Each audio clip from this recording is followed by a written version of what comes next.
Placing a sink in your countertop can be a bit frustrating. So I'm going to give you a few tips that'll make it hopefully a little easier.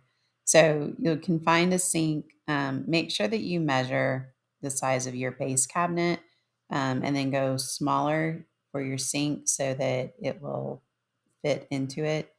So to start, you'll see it saying place on face and group. So I'm just going to let it do that. This is an undermount sink, but it has a lip that should be above the countertop.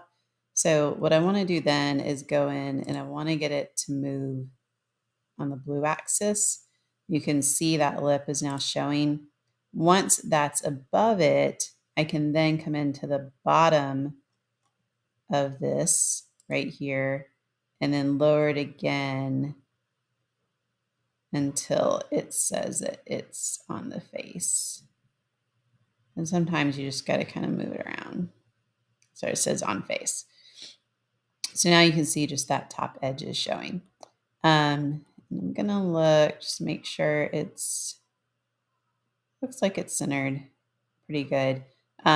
You can also come in and just kind of find the center line of your cabinet and draw a line up and over to get it placed exactly if you need to.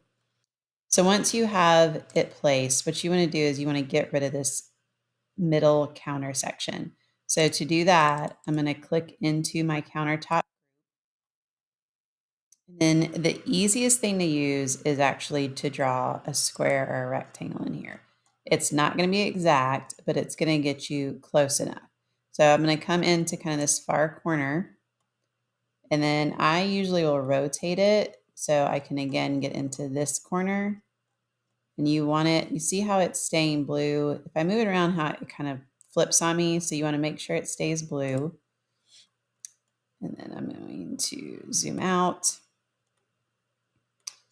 So that's basically created, and you can see it doesn't get all of it. Like there's some spaces here, but it's going to be pretty close.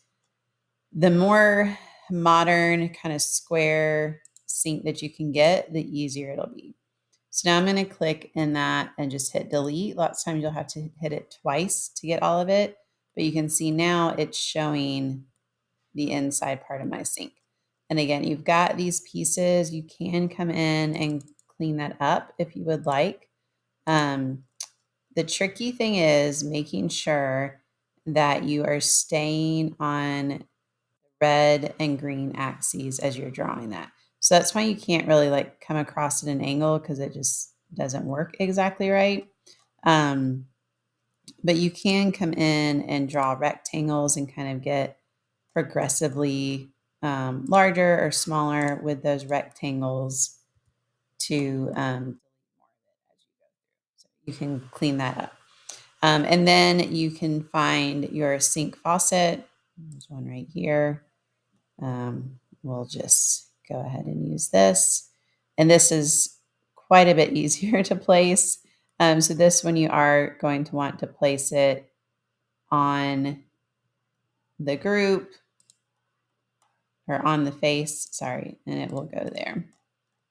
And that will get you a sink that you can actually see down into.